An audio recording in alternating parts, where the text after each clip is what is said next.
Madame, mademoiselle, monsieur, bonjour.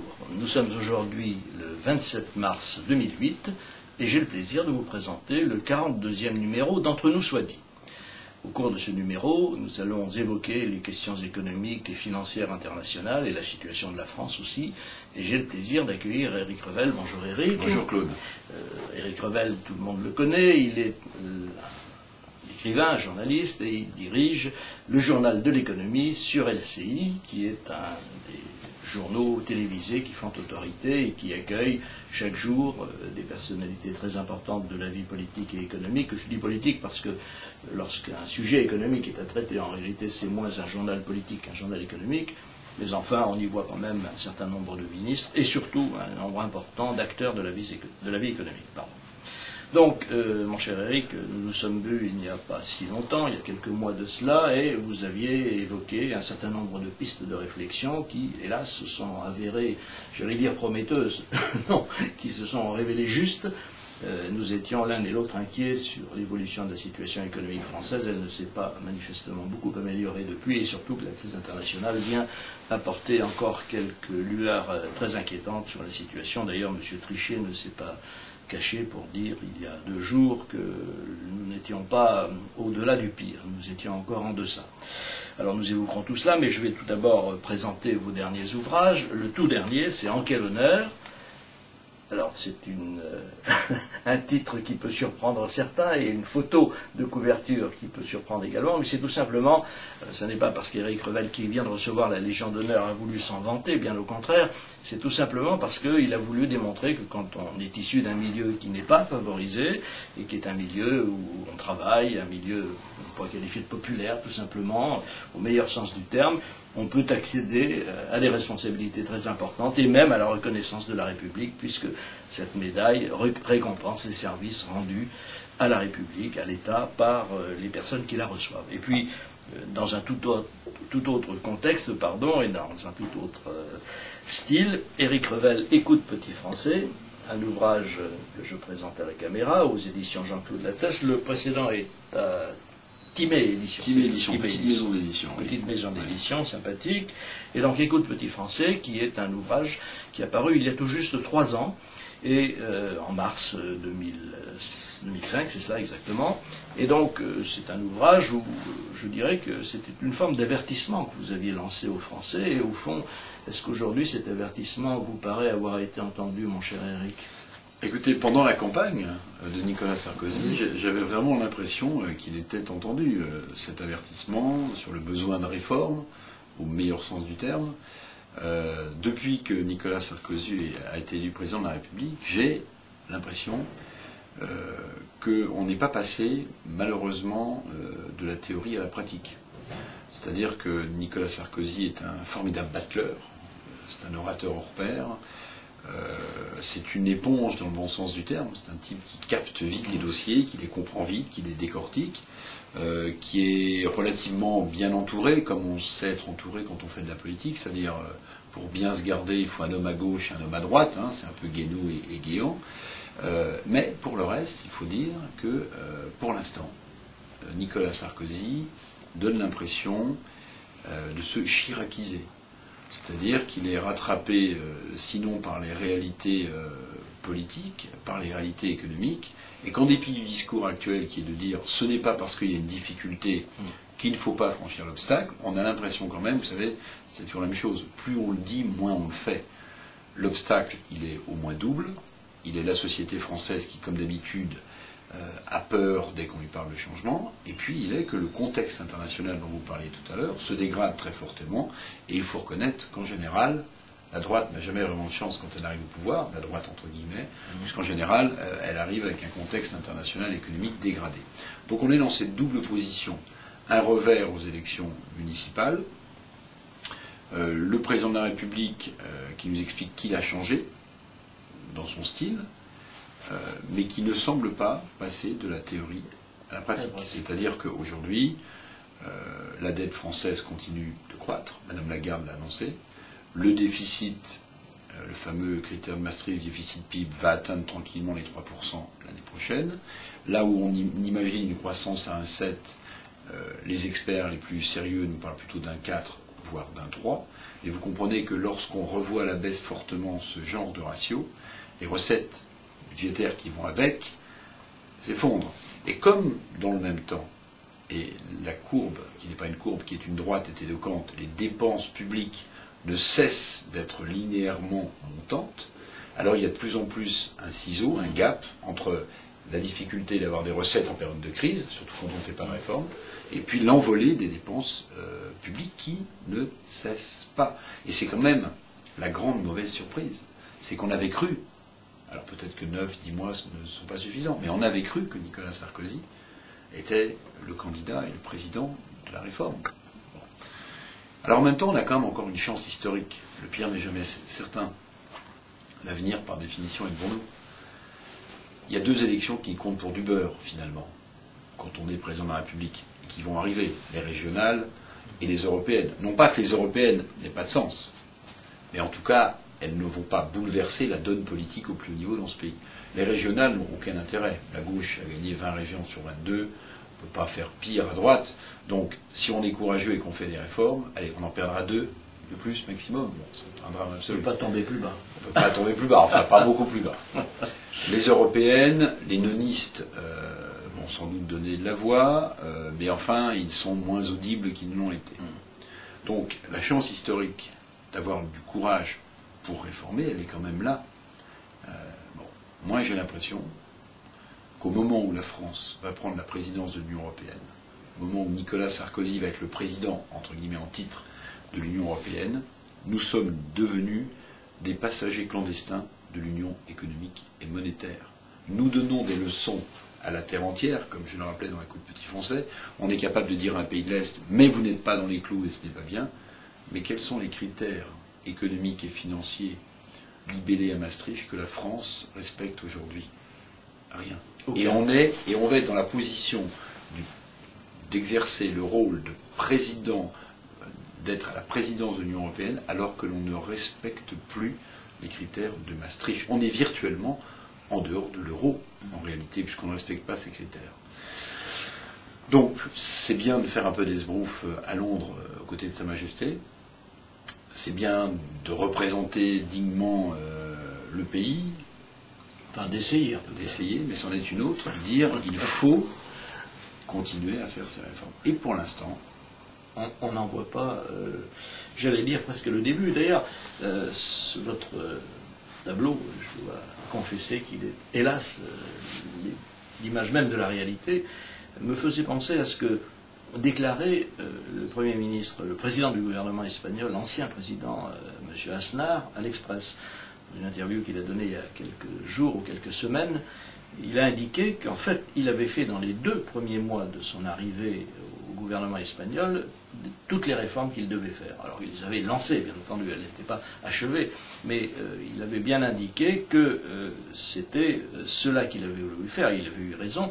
La question du journaliste concernait évidemment son ami Sarkozy. Il n'a pas voulu répondre de façon négative, mais enfin, sa réponse était quand même très claire. Ce qu'on ne fait pas tout de suite, on ne le fait jamais. Non pas qu'on ne veuille pas le faire, mais tout simplement parce que ça n'est plus politiquement possible. Alors, on peut dire quand même qu'un certain nombre de réformes ont été lancées. Alors, c'est voilà. La défense classique. Essayons. La réforme des universités, on essaiera qui sont lancées. Voilà, d'y revenir dans la deuxième partie de cette émission. Mais ce que l'on peut dire, c'est que, au fond, le désaveu que subit actuellement le président de la République dans l'opinion tient pour l'essentiel, au-delà des questions superficielles qui peuvent affecter son comportement ou toute autre considération de ce genre, au fait que les gens ne sont pas convaincus que les premières réformes engagées aillent, non pas dans le bon sens, elles y vont manifestement, mais soient suffisantes pour garantir une sorte de bonne fin. Et ça, c'est un vrai problème auquel, politiquement, l'équipe gouvernementale est confrontée. Et à mon avis, mon pronostic, je crois qu'ils ne peuvent pas s'en sortir, même si c'est vrai, ce que vous dites est parfaitement exact. Ils ont 2 ans devant eux, sans obstacle politique majeur. Mais enfin, l'histoire prouve que quand on veut faire des réformes, il faut vraiment les faire tout de suite, sinon on est absolument incapable de les mener à bout. Enfin, bon, on y reviendra. Ce que j'aimerais maintenant que nous abordions, mon cher Eric, c'est l'aspect international. Depuis le mois d'août dernier, 2007, et un peu avant, pour ceux qui étaient informés, se développe la fameuse crise dite des subprimes, c'est-à-dire des prêts hypothécaires consentis à des ménages à faibles ressources. Aux États-Unis. Aux États-Unis, qui se sont révélés des prêts risqués. Et ce qui a été particulièrement risqué, c'est évidemment le fait qu'ils ont été, comme on dit, titrisés, c'est-à-dire qu'ils ont été revendus. Ils ne figuraient pas au bilan des sociétés prêteuses et ils ont été revendus dans des instruments financiers qui comportaient ces prêts et un certain nombre d'autres dans une proportion qu'on ignore encore. Car les chiffres, j'ai essayé d'avoir les chiffres les plus précis possibles. Ce que j'ai pu voir, c'était, le dernier chiffre qu'on m'a indiqué, c'était 1200 milliards de dollars, mais je vois des chiffres parfois beaucoup plus importants. Alors, je crois même qu'il y a, hors subprime, c'est pour l'ensemble des titrisations, 25 ou 30 000 milliards de dollars. Ce sont des sommes absolument gigantesques. Et on ne sait pas ce qu'il y a dedans. En tout cas, ceux qui les ont émis le savent peut-être, mais ils ne savent pas exactement à qui les ont vendus. Alors, c'est une situation qui est quand même radicalement nouvelle. On n'a pas eu un phénomène pareil dans le monde depuis très longtemps. Est-ce que votre appréciation, vous, et que nous sommes dans une crise un petit peu comparable à celle de 1929, c'est l'opinion de Nicolas Bavray en particulier, et d'un certain nombre d'autres, ou bien est-ce que c'est une crise qui, malgré tout, va pouvoir être surmontée? Alors, mon avis compte pas beaucoup, mais ce qui est intéressant, c'est ce que j'entends des gens qui me font l'amitié et l'honneur de venir me voir le soir sur LCI. Alors, je commencerai par une boutade pour essayer de décrisper un peu la pesanteur de la crise que l'on sent profonde. Je dirais qu'il y a une grande différence entre la crise de 1929 et celle de 2008.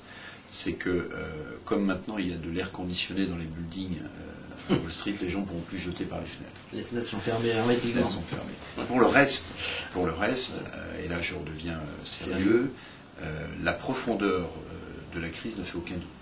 Tous les gens que je vois le soir en off, pendant le maquillage, se confondent de perplexité devant... alors c'est pas finalement la profondeur qui les inquiète, c'est surtout que on n'arrive pas à comprendre ce qui se passe. C'est ça qui est beaucoup plus inquiétant. C'est-à-dire que ce mécanisme de créativité financière à outrance, parti des États-Unis, par un système devenu fou et qui a échappé au contrôle des autorités qui étaient chargées de le contrôler, c'est aujourd'hui ce constat-là qui effraie même ceux qui ont supporté à bout de bras le système. La crise des subprimes, on parle de 1500 milliards, mais comment, et c'était l'une des réflexions de René Caron, président du Crédit que vous accueilliez il y a quelques heures sur LCI. Comment, me disait-il, hors micro, comment est-ce qu'on a pu laisser aux États-Unis se développer une telle bulle immobilière en prêtant, les banques, c'est un banquier qui dit ça, en prêtant à des gens qui étaient archi-endettés des sommes considérables. Donc vous avez une composante structurelle, celle de l'endettement. Quand vous êtes endetté sur 50 ans, c'est structurel, quasiment, à l'échelle d'une vie. Et en face, vous avez le prix d'un bien qui, lui, est conjoncturel, c'est le prix de l'immobilier. Bon, un enfant de 6e comprendrait qu'on ne peut pas gager un bien qui a une valeur conjoncturelle et qui va fluctuer sur une composante structurelle qui, elle, ne va pas changer. C'est pourtant ce qui s'est passé. On a marché sur la tête. Les Américains ont marché sur la Lune, mais leur système marche sur la tête en permanence. Est-ce que je peux vous interrompre une seconde pour vous poser une question relative à la composante structurelle? Est-ce que ce raisonnement est juste dans le cas où l'inflation se réinstallerait? Parce que c'est comme ça que beaucoup de biens immobiliers ont été acquis, notamment en Europe, avec des emprunts à long terme, mais l'inflation avait dévoré pratiquement la valeur de la monnaie, et du coup, on retombait sur du conjoncturel. Bien sûr. On n'en est pas là pour l'instant. Non, on n'en est pas là. Mais le problème des ménages américains, c'est qu'ils ne sont pas seulement endettés sur leurs biens immobiliers. Voilà. L'économie américaine vit à crédit en permanence. Donc, quand vous prenez l'eau sur le compte qui est dédié à l'immobilier et qu'en même temps vous n'êtes plus capable de rembourser votre voiture, parce que derrière les subprimes, vous avez une autre crise, qui est celle des crédits contractés pour acheter des voitures aux États-Unis, où le système est exactement le même, et où la bulle qui risque d'éclater était exactement la même. Parce que pour tenter de sauver les constructeurs américains, on a les systèmes de crédit qui sont liés aux constructeurs automobiles, ont permis de lancer des crédits à taux zéro, voire même à taux négatif. Donc aujourd'hui, le ménage américain moyen est archi endetté, l'immobilier vient d'exploser, et ce qui est très nouveau, encore une fois, c'est l'impact en chaîne qu'il y a, et qui touchera bientôt, évidemment, l'économie réelle, car pour l'instant on est dans l'économie financière, qui touchera sans doute les fonds d'investissement. Cette réaction en chaîne ne fait que commencer.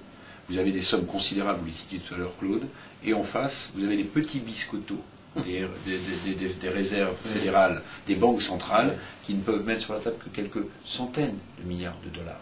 Mais c'est mettre une petite pelletée de sable pour un incendie qui ravage la Pinède du sud de la France. Alors, parmi les mécanismes vicieux, au sens économique du terme, il y a eu cette bulle immobilière qui a permis effectivement l'endettement, car au fond, si les banques prêtaient, elles prêtaient sur le fondement de la valeur des maisons que les personnes emprunteuses avaient achetées, et qui valaient tout d'un coup le double de ce qu'elles avaient payé au départ, de la valeur qu'elles avaient indiquée.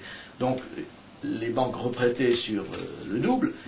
Et effectivement, le jour où l'immobilier s'est trouvé en quelque sorte déstabilisé par la défaillance des emprunteurs, il est évident que tout ce qu'ils avaient prêté s'effondrait. Donc c'est un mécanisme en réalité à double ou triple détente qui s'est mis en place. Et comme vous le disiez, comme aucune banque ne sait exactement ce que son copain d'en face a réellement comme mauvais produit titrisé à côté de son bilan, les banques ne se prêtent plus trop. En ne se prêtant plus trop, il n'y a plus de liquidité dans le système. Or, s'il n'y a plus de liquidité, il n'y a plus de crédit pour les entreprises à terme. Il n'y a même plus de crédit pour les particuliers, et on est en train de connaître cette situation en France. Pourquoi est-ce que le nombre de permis de construire recule? Pourquoi est-ce que des promoteurs me disent « Nous, on continue de construire de très beaux programmes ». Mais la difficulté, c'est que nos clients ne trouvent plus d'argent pour prendre un crédit pour acheter nos produits.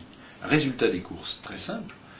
Le promoteur immobilier, lui, il a besoin d'un retour sur investissement. S'il n'arrive pas à vendre son bien parce que son client potentiel n'a pas de crédit, alors il va baisser un peu le prix. Mais si vous baissez le prix du neuf, alors ça aura un impact sur le prix de l'ancien. On est dans cette situation intermédiaire où la crise financière est en train d'infuser dans l'économie réelle. Alors nous allons évidemment retrouver tous ces éléments dans l'ensemble des crises qui sont en train de se développer, et en particulier la crise immobilière. Elle a commencé aux États-Unis. Elle est en train de prendre tournure en Espagne, si je puis dire, puisque nous allons avoir en Espagne, sur les 660 000 logements qui ont été construits l'année dernière, une baisse de 400 000 logements. On en fera 200 000. Marché très spéculatif. Marché d'ailleurs pour l'essentiel de résidences secondaires. Il suffit de se promener sur les plages espagnoles pour voir le nombre d'immeubles qui sont construits et qui sont habités 1 ou 2 mois par an. Donc c'est typiquement spéculatif. Et en plus, en Espagne, le phénomène qui est un marché locatif très étroit, c'est-à-dire que les gens sont vraiment obligés d'acheter pour... Vous êtes un expert, Claude. C'est-à-dire qu'il m'arrive quand même d'aller en Espagne de temps en temps, même si je ne joue pas dans l'immobilier en Espagne. Hélas pour moi, j'aurais déjà vendu depuis longtemps, si ça avait été le cas. Mais enfin bref, en Irlande également, le phénomène se développe. Et puis la France semble un petit peu moins affectée, mais elle le sera inévitablement, parce que c'est un phénomène mondial. Alors le problème qui se pose actuellement par rapport à ces pertes qu'ont éprouvé un certain nombre de banques, c'est la solidité générale du système bancaire. Quand on voit que des banques aussi sérieuses que peuvent l'être les banques américaines, qui ne sont quand même pas des amateurs, les banques suisses également, et d'autres, allemandes, qui ont subi, sauvées provisoirement peut-être par la Banque fédérale, on se demande jusqu'où la crise bancaire va aller, parce qu'au fond, vous le disiez tout à l'heure, les réserves que les banques centrales peuvent mettre sur le marché sont par nature assez limitées.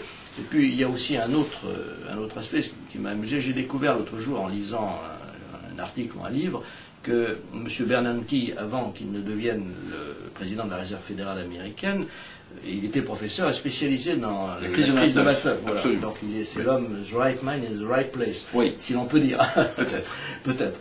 Enfin, en tout cas, au moins en ce qui concerne ses connaissances. Et alors, il disait, vous le saviez peut-être, que si une crise de ce type se produisait, ce qu'il fallait, c'est déverser, en langage figuré, il le disait, déverser des tonnes de dollars sur les villes américaines, au point qu'on l'avait appelé hélico Bernanke. Voilà. Et donc, actuellement, c'est ce qu'il essaye de faire. Il déverse de l'argent, mais apparemment, ça marche un petit moment, et puis on a l'impression, 2-3 jours après, ça recommence. Alors, qu'est-ce qui se passe? Est-ce que les banques centrales sont arrivées à leur limite, ou est-ce que, elles vont y arriver? Moi, je pense que celui qui a mis le feu Seren Greenspan. C'est le prédécesseur de M. Bernanke. Pourquoi? Parce que quand vous avez cet attentat odieux contre le World Trade Center aux États-Unis, M. Greenspan, qui a toujours eu du flair dans sa carrière, l'a surréagi, je pense. Enfin, en tout cas, c'est facile a posteriori de le dire, mais il surréagit, il baisse trop vite, sans doute, les taux. Il enclenche un mouvement de baisse sur les taux américains, alors qu'il n'y aura pas finalement de récession de l'économie américaine après le World Trade Center. Tout au plus, le secteur aérien va être très impacté, on s'en doute, par cet horrible attentat. Mais en enclenchant ce mouvement de baisse sur les taux, il prive finalement, lorsque la bise va venir, il prive la Fed de l'arme essentielle, qui est celle de baisser les taux. Aujourd'hui, à 2,25%, les taux américains sont négatifs si on y ajoute l'inflation. Ce qui veut dire que le risque américain aujourd'hui, il est sans doute d'une récession, 2 trimestres de suite de croissance négative, peut-être 3, ok. Mais le pire des risques, c'est la situation japonaise des années 90, qui avait commencé par une bulle immobilière et qui est le risque de la déflation. C'est-à-dire d'avoir des taux d'intérêt qui deviennent négatifs avec des prix qui baissent ensuite. Or, aujourd'hui, les taux d'intérêt américains sont négatifs, quasiment. Là, les prix ne baissent pas, mais en tout cas, le risque de déflation est bien là. Donc tout le monde est en train de se focaliser sur ce risque récessionniste américain qui impacterait l'économie du monde, alors que la croissance chinoise et indienne sont quand même solides et peut-être prendront-elles le relais, peut-être d'ailleurs étant en train de vivre la fin de l'Empire américain, comme on a vécu la fin de l'Empire grec ou la fin de l'Empire romain. La puissance économique et l'armée. L'armée est embourbée en Irak, et la puissance économique américaine est en train d'être bousculée par l'Inde ou par la Chine. Donc la baisse des taux n'est plus une arme suffisante. Et dans le même temps, il y a l'autre arme qui reste normalement, qui est le déficit budgétaire. Mais le problème, c'est que pour utiliser l'arme du déficit budgétaire, il faut que les nations qui croient en vous acceptent de financer votre dette. Bon, aujourd'hui, avec l'effondrement du dollar, même les Chinois qui recyclent leurs excédents commerciaux en achetant du papier obligataire de la dette américaine commencent à dire aux Américains, on ne veut plus en acheter. Parce que ce qu'on achète en valeur faciale, ça vaut 30% de moins à cause de l'effondrement du dollar. Donc l'arme des taux n'est plus suffisante, l'arme budgétaire est en train de caler, on assiste peut-être à la fin de l'Empire américain d'un système, quand même qu'il faut le dire, Claude, qui est devenu fou, je le répète, fou, avec des banques qui ont fait une course à la rentabilité absolument incroyable, qui ont fait confiance à des agences de notation qui leur vendaient des produits ultra risqués en disant « Mais non les gars, c'est du triple A, il n'y a pas de problème, prenez-en, le taux d'intérêt est formidable, vous allez gagner de l'argent. » Voilà. Donc, comme aucun des banquiers ne voulait faire moins bien que son voisin, ils ont pris ces produits, ils ont pris ces produits, ils ont pris ces produits. Et quand la bise est arrivée, tout le monde dit qu'il faut plus de contrôle en interne des banques. Donc il y a un problème bancaire, il y a un problème du système financier. Et la pire des choses, évidemment, ce serait que l'économie réelle, les entreprises qui continuent à avoir des carnets de commandes pleins, qui continuent d'embaucher, y compris en France, soient impactées par cette crise et que ce soit l'économie réelle qui soit déstabilisée à cause de margoulins de la finance internationale qui ne pensent qu'à privatiser les profits et à nationaliser leurs pertes. Alors, nous nous trouvons quand même face à une situation qui était relativement prévisible.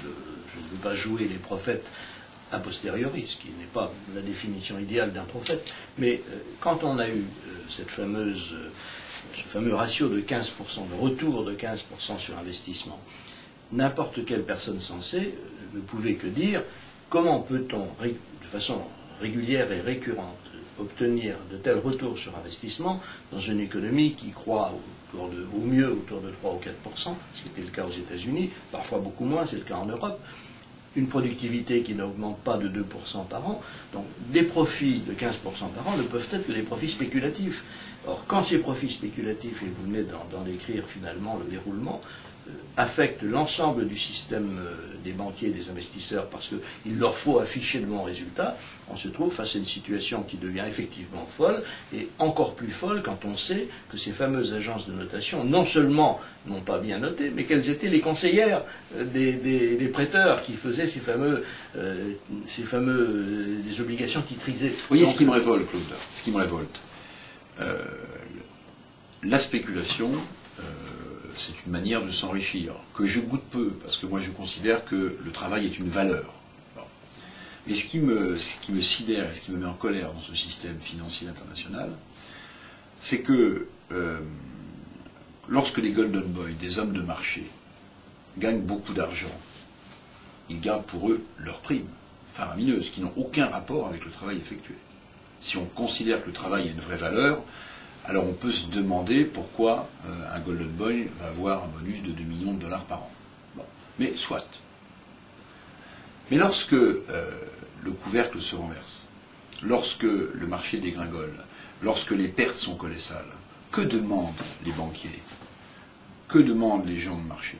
Ils demandent que ce soit la communauté qui prenne à sa charge la perte. Pourquoi? Mais parce que si j'annonce cette perte, ça va déstabiliser ma banque, et si je déstabilise ma banque, je vais déstabiliser l'intégralité du système. Donc c'est aux contribuables, grâce à de l'argent public, de venir au secours de ceux qui ont pris le maximum de risques. Il faut franchement remettre à plat, comme dit Joseph Stiglitz, et pour une fois je suis d'accord avec lui, il faut remettre à plat cette notion de gain et de perte. Encore une fois, la formule est bonne, elle n'est pas de Stiglitz, mais je la trouve bonne, parfois un peu jugée comme une formule de gauche, mais je la trouve bonne sur ce problème-là. Il ne faut pas privatiser les profits et demander ensuite à nationaliser les pertes quand ça ne va pas. Ce n'est pas aux contribuables de payer les erreurs des hommes de marché sur ces produits dérivés. Je ne peux évidemment que souscrire à votre analyse et à votre déclaration, à ceci près que ceux qui obtiennent cette nationalisation des pertes sont des gens qui jouent d'un chantage qui, hélas, marche souvent bien. Si nous nous cassons la figure, voilà, tout s'effondre. Exactement. Et là, nous sommes exactement dans ce cas de figure. C'est pourquoi on peut se demander si la véritable réforme ne sera pas évidemment à faire en amont, c'est-à-dire à faire en sorte qu'un certain nombre de mécanismes financiers soient désormais, non pas contrôlés davantage, il suffit d'en fixer les règles. Le contrôle n'est pas absolument indispensable, il suffit que les règles qui, par exemple, permettent de titriser n'importe quoi, soient revues et qu'on titrise quelque chose qu'on connaît. C'est sur ces considérations fortes et décisives que nous allons mettre un terme à la première partie de cette émission, mais rassurez-vous, nous reprenons tout de suite. Madame, mademoiselle, monsieur, bonjour. Nous reprenons le fil de notre émission Entre nous soit dit, dont l'invité est Éric Revel. Éric Revel, je le présente à nouveau, mais vous avez sans doute entendu le début de l'émission. Éric Revel est journaliste et écrivain, et il dirige le journal de l'économie sur LCI. Ces deux derniers ouvrages, les voici. Éric Revel, en quel honneur, aux éditions Timé Éditions, et un ouvrage un peu antérieur, Éric Revel, Écoute Petit Français, aux éditions Jean-Claude Lattès. Ces deux ouvrages que j'ai présentés tout à l'heure sont évidemment d'une facture différente, puisque l'un, le dernier qui parut, évoque la carrière, l'histoire, en quelque sorte, personnelle d'Éric Revel, et le fait, ça se veut un message, mon cher Éric. Oui, c'est ça, exactement. Vous vouliez démontrer tout simplement qu'il n'est pas nécessaire d'être né de la cuisse de Jupiter pour arriver à une situation que certains estiment enviable et que d'autres estiment, juste une petite anecdote sur un quel honneur, oui, parce que je pense à ça, parce que longtemps, au début, en tout cas quand j'ai commencé à travailler, les gens imaginaient que j'étais le fils de Jean-François Revel. Oui. Mais Jean-François Revel s'appelait Ricard, puisque Mathieu Ricard est dans l'actualité en ce moment, puisqu'il est moine tibétain. Et j'ai connu par la suite Jean-François Revel. Évidemment, je lui ai dit à plusieurs reprises que c'était un honneur pour moi qu'il s'appelle Revel. Mais ce dont je me souviens, qui m'avait beaucoup fait rire, et qui montre que Claude Sarraute, sa seconde femme, a toujours eu beaucoup d'humour, c'est que je crois que c'était dans un dîner. Bon, Jean-François était déjà un peu fatigué. Revel, enfin le vrai, mais le faux. Le vrai faux. et Claude dit, j'échangerais bien mon vieux Revel contre un jeune Revel. Je trouvais ça assez drôle. C'est un beau compliment. Écoutez, oui, c'est un beau compliment. Je ne sais pas si ça s'adressait à ce qu'il y avait à l'intérieur du cerveau ou pas.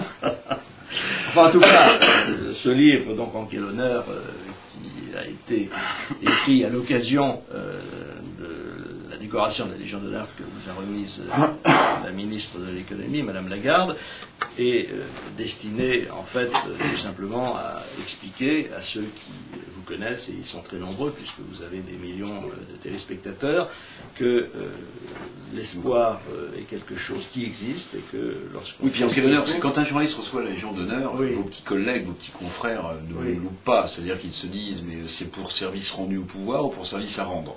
Donc en quel honneur reçoit-on cette décoration qui, moi, m'a beaucoup honoré. C'est là-dessus que j'ai voulu m'expliquer. Je ne me suis pas senti coupable, mais enfin j'ai voulu expliquer un certain nombre de choses. Voilà. Bien sûr. Alors donc, ces considérations sont évidemment celles de quelqu'un, je parle d'Éric, qui ausculte quotidiennement l'économie française, l'économie internationale, et qui l'ausculte à l'aide de patients qu'il couche, si j'ose ainsi m'exprimer, sur sa table d'auscultation. En fait, ils sont assis et il les interroge avant l'émission, pendant l'émission et après l'émission, ce qui lui permet d'avoir une vision aussi complète que possible de ce qui se passe dans ce vaste monde. Alors, donc, nous avons évoqué la crise internationale. On n'a évidemment pas fini d'analyser tout cela, mais on pourrait y passer des heures. Donc, nous allons pour l'instant nous borner à ce que nous avons dit au cours de la première partie. Et nous allons revenir à ce qui se passe en France. Donc, nous avions déjà abordé un peu les débuts du gouvernement de Nicolas Sarkozy. Nous sommes aujourd'hui à un peu plus de 10 mois de son installation.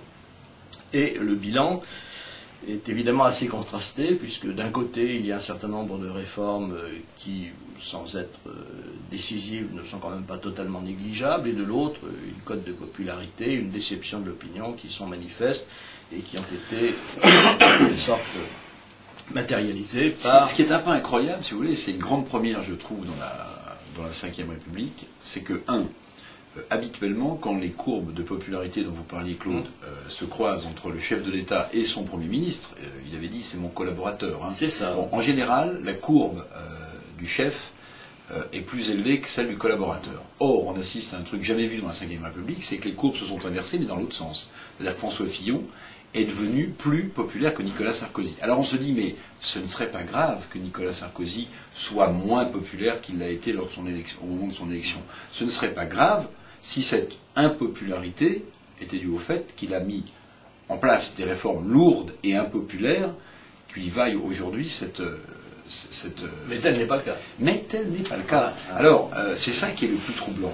Donc, si Nicolas Sarkozy continue d'avoir le nez sur la ligne des sondages et qu'il prend prétexte là-dessus pour ne plus rien faire, à mon avis, l'impopularité sera beaucoup plus grande. Parce que ça ricanera dans le camp à gauche en disant mais c'était quoi cet Hercule qui finalement est un Lilliputien? Et puis à droite, les gens se diront mais on l'a pas élu pour faire ça. Donc ça ne pourra pas durer très très longtemps comme ça. Non.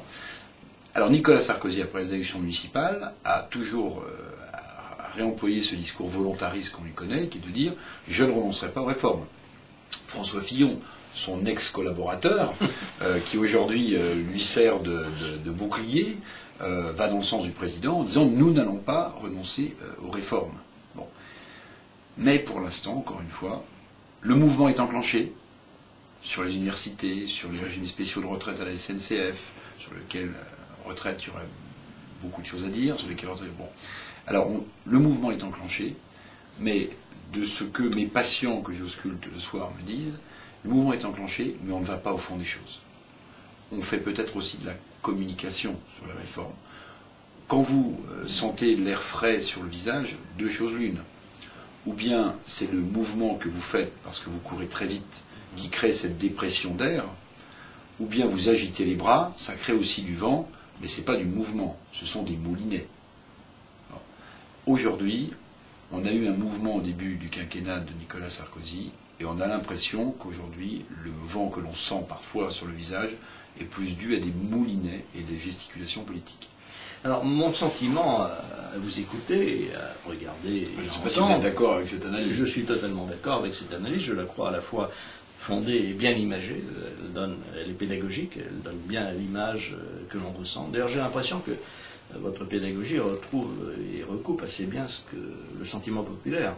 Les gens l'expriment assez volontiers. Je suis un homme du peuple, vous l'avez rappelé, oui, mais, même si j'ai un peu changé maintenant. Bien sûr, mais votre expression est populaire dans le sens où elle recoupe, le peuple ne l'exprime pas aussi savamment, mais ce sentiment est bien celui qu'éprouvent les gens. Il suffit d'écouter un peu ce que les gens vous disent. Et, bon, on ne voit pas que des gens qui sont à la tête d'entreprises importantes ou à la tête de ministères, mais je vous assure que, et vous le savez aussi bien que moi, puisque vous êtes aussi dans la vie réelle comme n'importe qui, que ce qu'on entend au coin de la rue, au bistrot ou ailleurs, est assez proche finalement de ce que les gens plus savamment expriment, avec évidemment beaucoup plus d'attendu. Mais le problème qui se pose actuellement me paraît être vraiment fondamental. C'est-à-dire que je ne voudrais pas jouer les personnes qui ont tout su à l'avance, mais il se trouve que je l'ai écrit, donc il y a les preuves et les dates. J'étais très inquiet au moment où la campagne électorale de Nicolas Sarkozy se déroulait par le vide de son programme.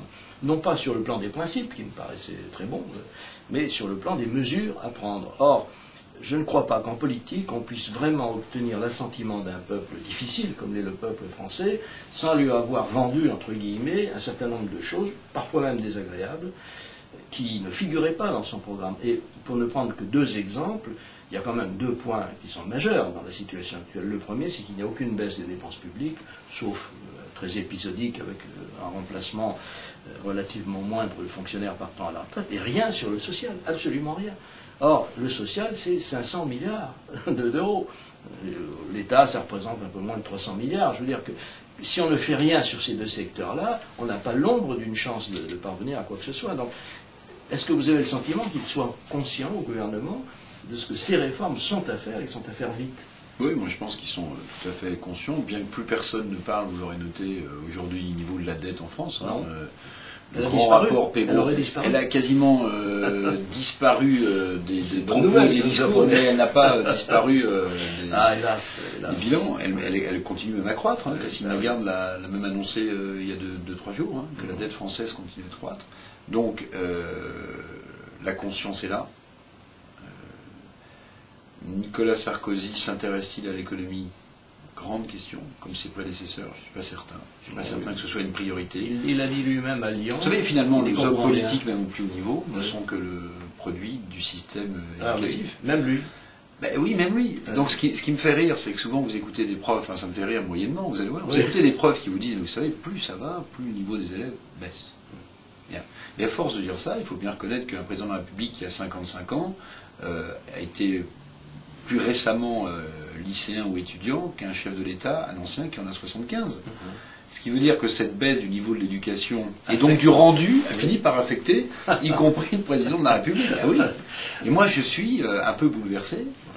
Le constat, il est bon. On enseigne mal l'économie dans ce pays, sauf pour dire que l'entreprise est un endroit clos où les méchants tuent les gentils. Donc les méchants sont les patrons et les gentils sont les salariés. Mais on enseigne mal l'économie. Donc ce n'est pas une priorité culturellement dans ce pays. Encore une fois, je l'avais écrit dans le Coup de Petit Français, Napoléon, qui a une haine de l'Angleterre, on connaît l'étendue de la légende napoléonienne et comment elle a impacté et infusé notre comportement. D'ailleurs, ne dit-on pas de Nicolas Sarkozy qu'il est un bonapartiste? Bon. Napoléon, il avait une haine de la Grande-Bretagne parce que c'était une nation qui gagnait de l'argent. Il appelait ça la nation des boutiquiers. Comme si faire du commerce, c'était plus dégradant que réfléchir quand on est Diderot ou quand on écrit l'encyclopédie du siècle des Lumières. Bon, chacun dans son rôle. Mais pourquoi est-ce que la France considérerait que lorsqu'on fait du commerce, lorsqu'on fait de l'argent, lorsqu'on s'enrichit, c'est beaucoup plus avilissant que de réfléchir sur l'avenir du monde? Vous voyez? Or la France est toujours drapée dans cette... Bon, donc vous avez un quiproquo historique, mais aussi du général de Gaulle, je pense, sur cette culture de l'économie que le pays n'a pas, et sur la manière de jeter dans le caniveau de la Vox Populi cette idée que l'économie c'est dégradant, que c'est moche, que l'entreprise ne fait que virer du monde, quoi. Bon, pour en virer, il faut qu'elle en ait quand même embauché avant, quoi. Voilà, bon. Donc Nicolas Sarkozy et l'économie, voilà un sujet. Que pense-t-il aujourd'hui, réellement? Est-il libéral? Je ne crois pas. D'ailleurs, son grand exemple, c'est de dire « j'ai sauvé Alstom ». Bon, quand vous dites à Patrick Ron, le président d'Alstom, que Nicolas Sarkozy a sauvé Alstom, poliment, il sourit quand même. Hein. Bon, ce sont des contrats qui sauvent une entreprise. Bon, enfin, il vous dit « moi, je suis intervenu pour éviter que l'allemand Siemens ne rachète Alstom ». Donc la puissance de l'État est importante, certes, mais aujourd'hui, ce qui importe, ce n'est pas la puissance de l'État, c'est le poids de l'État. Et le poids de l'État dans ce pays est considérable. Les dépenses de fonctionnement ne cessent de croître dans ce pays. Il n'y a pas eu de réduction depuis 9 mois ou 10 mois. Donc les réformes dont on parle, elles restent à faire. Elles ont été enclenchées, certes, mais si c'est un point et une arrivée, alors ce serait un échec total. Si c'est un point de départ, qu'on nous dit, après 9 mois, ne vous impatientez pas, les choses vont venir, alors l'espoir est encore permis. Mais sinon, la catastrophe est devant nous. Alors effectivement, je pense, en reprenant tout d'abord votre comparaison bonapartiste ou napoléonienne, qu'il a au moins réussi quelque chose d'extraordinaire. C'est le premier bonapartiste qui a reçu en grande pompe en Grande-Bretagne. Oui. C'est quand même bien. Oui. On se satisfait de ce qu'on a.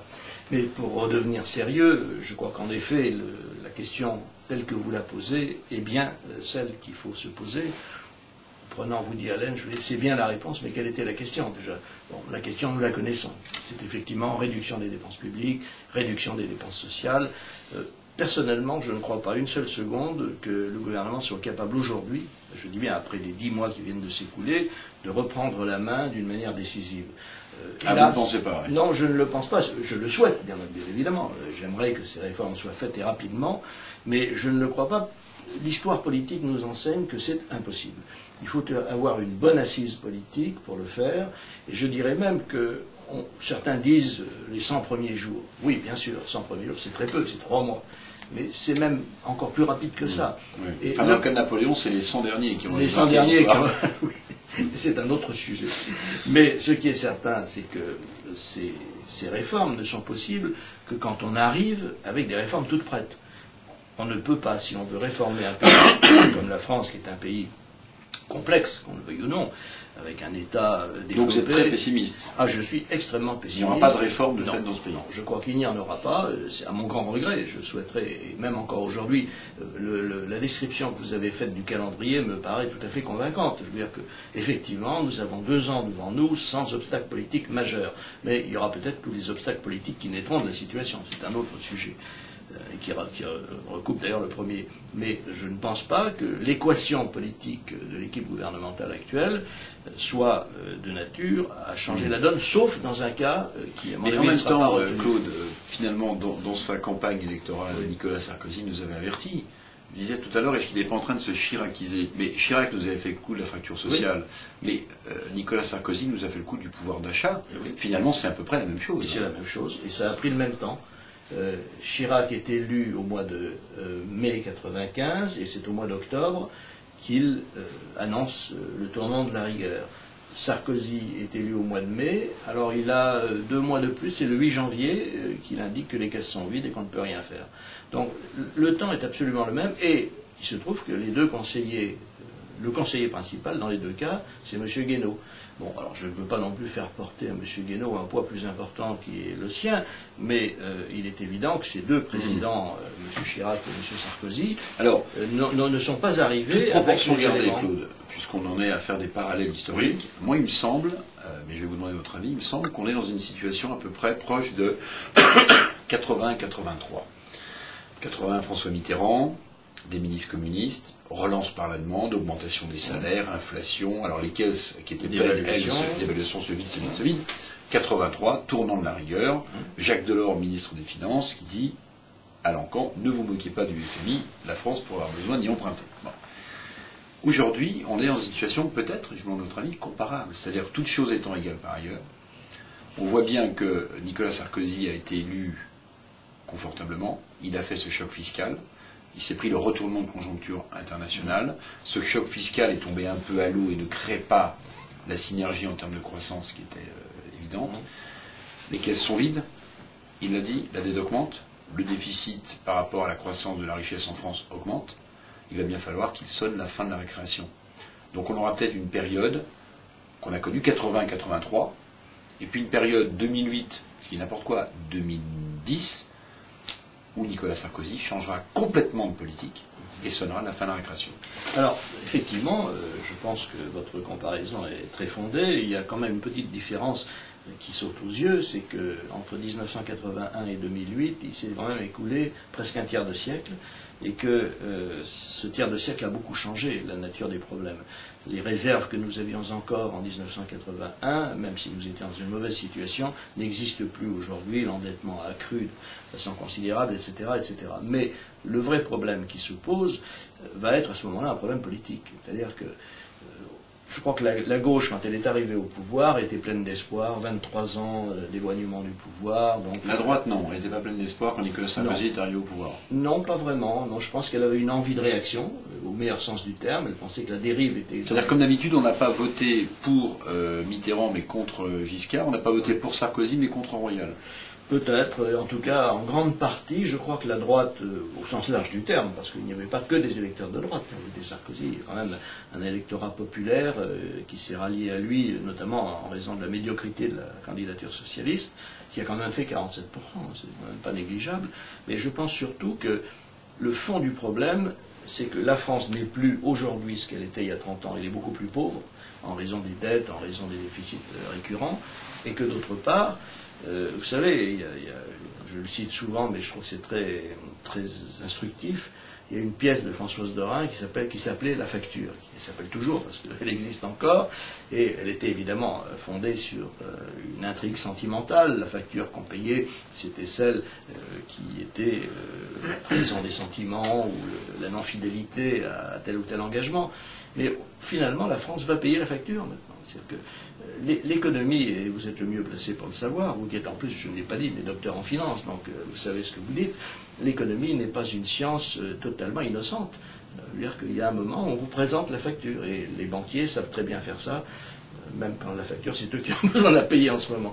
Donc moi, ce que je crains, c'est cela. C'est-à-dire que ma suggestion, bien modeste, si je pouvais en faire une, serait que Nicolas Sarkozy, mais politiquement il ne le peut pas, change radicalement de gouvernement à l'occasion d'un tournant, précisément, et fasse entrer dans un gouvernement qu'on pourrait qualifier, non pas de large union au sens politicien du terme, mais d'union des bons esprits, c'est-à-dire des économistes de qualité ayant la personnalité nécessaire, disent la vérité aux Français.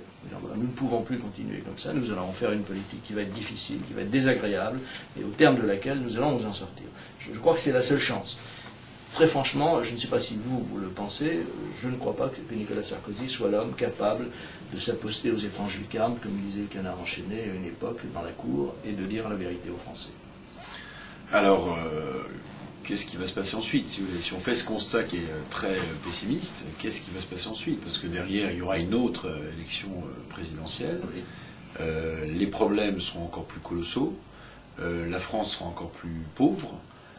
Et en termes financiers et en termes de réalité intellectuelle, hein, parce que n'oublions pas ce mouvement massif de gens qui vont parmi nos élites, mais aussi parmi nos enfants, qui sont étudiants, qui sont collégiens, et qui déjà vous demandent, est-ce que tu ne crois pas que je devrais faire mes études aux États-Unis ? Ah bon, mais pourquoi les États-Unis ou l'Angleterre ? Est-ce que c'est un pays où on peut faire quelque chose, papa ?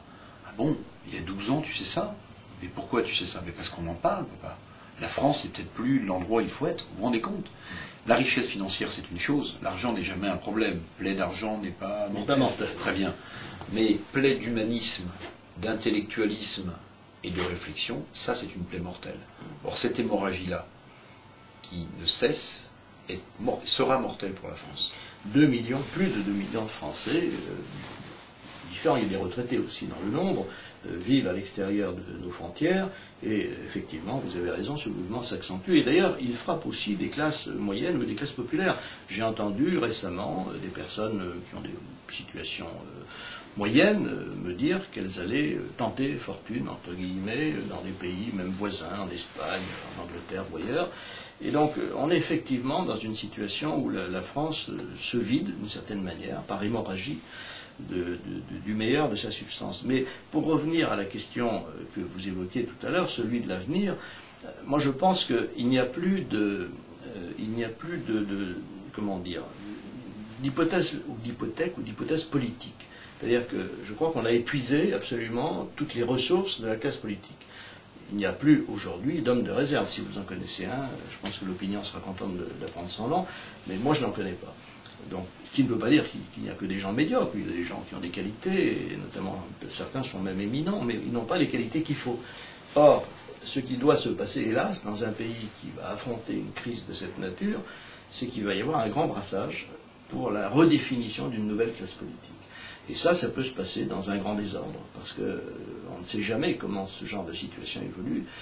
Et je crois qu'il va falloir que les Français se prennent par la main, écoutent petits Français, comme vous le disiez très justement vous-même, et que de nouveaux responsables doivent émerger. Et à cet égard, je voudrais vous faire un reproche, non pas à vous personnellement, mais collectivement, à ce que l'on appelle la classe médiatique, qui n'est pas une classe d'ailleurs en réalité, mais un groupe professionnel. Je pense que les médias français sont responsables, en partie, du fait que le vrai débat n'ait pas lieu. Alors, vous êtes un des moins coupables, bien entendu, puisque le débat est permanent dans votre émission, mais je veux dire que qui accède aux grands médias actuellement? Uniquement des gens du système. Or, il y a des tas de gens qui ont des tas de choses à dire, et on ne leur fait pas dire. Et je crois que le moment venu, quand ce débat aura lieu, il aura lieu finalement dans un grand désordre, parce qu'on n'aura pas préparé toutes les phases nécessaires. Imaginez qu'aujourd'hui, dans une des émissions de LCI ou d'autres chaînes, on fasse venir des gens qui ont des choses à dire. Il y en a, moi j'en connais beaucoup, et vous-même vous en connaissez beaucoup certainement. On arriverait peut-être à amorcer quelque chose et à obliger la classe politique à commencer à réfléchir. Mais quand on entend des gens qui, quelle que soit la qualité de leur réflexion, font partie du système et ont partie liée avec le système, je crois que le système ne peut pas se réformer. Alors, je suis désolé de vous dire des choses qui ne me sont peut-être pas agréables collectivement parlant. J'écoute avec beaucoup d'attention. Mais je pense qu'effectivement... enfin, je me souviens vous avoir invité. Non, mais... peut-être pas assez souvent. Vous êtes le dernier à qui je ferai des reproches. mais je veux dire que par là, ce n'est pas évidemment mon cas personnel que j'évoque, ni votre cas personnel. Vous avez raison. On brasse toujours un peu les mêmes idées, voilà, avec les mêmes auteurs. Et effectivement, je vais vous faire non pas une confidence, parce que ça n'a rien de confidentiel, mais c'est quand même confidentiel dans la mesure où ça vise mes habitudes d'écoute. Le plus souvent, quand il y a un ministre ou une ministre dans une émission, je ferme. Alors, ce n'est pas par hostilité à la personne, mais parce que je sais qu'il ne va rien se dire de vraiment important. En revanche, c'est le cas de vos émissions où la plupart du temps, ce ne sont pas des hommes politiques ou des femmes politiques. Quand on entend des gens d'entreprise, quand on entend des gens qui sont dans une activité quelconque, on a des choses à apprendre. Et de ce point de vue-là, je suis tout à fait sidéré. Je vous donne un exemple, bon, c'est peut-être pas très confraternel de votre part ni de la mienne, mais Jean-Michel Apathy fait une émission tous les matins où il invite des gens qui sont absolument inaudibles. Je veux dire, des ministres, des gens comme ça. Il raconte tous en revanche, il tient un blog passionnant où il dit des tas de choses. Donc moi, ça me frappe de me dire, mais pourquoi ne pas faire des émissions qui seraient exactement comme le blog? C'est pas impossible quand même à faire. Vous avez un blog, vous, en fait? Non, parce que j'ai... Enfin, c'est pas nécessaire. Si, mais j'ai pas le temps de m'occuper, mais LCI voulait absolument que j'en ouvre un. Oui, ce serait sûrement intéressant.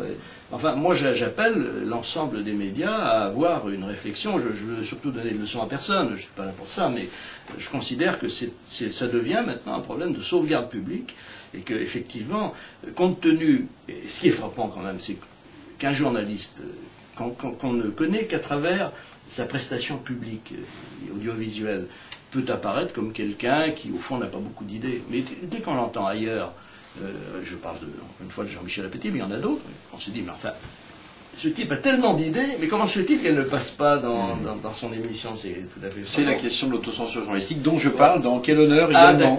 Oui, effectivement. Oui. Bon, l'autocensure, elle est tout simplement le fait... D'abord, il y a des choses... C'est pas la censure, hein, c'est l'autocensure. Non, mais il n'y a pas de censure, à ma connaissance, véritable. Non, je crois que bien sûr que non. Les gens qui croient que les rédacteurs en chef sont des gens qui arrivent... C'est l'image que je développe là, c'est le journaliste est en liberté, voilà, dans un pré. Et il peut courir dans ce pré. Mais comme pour tous les prés, vous l'avez remarqué, il est borné par un barbelé autour.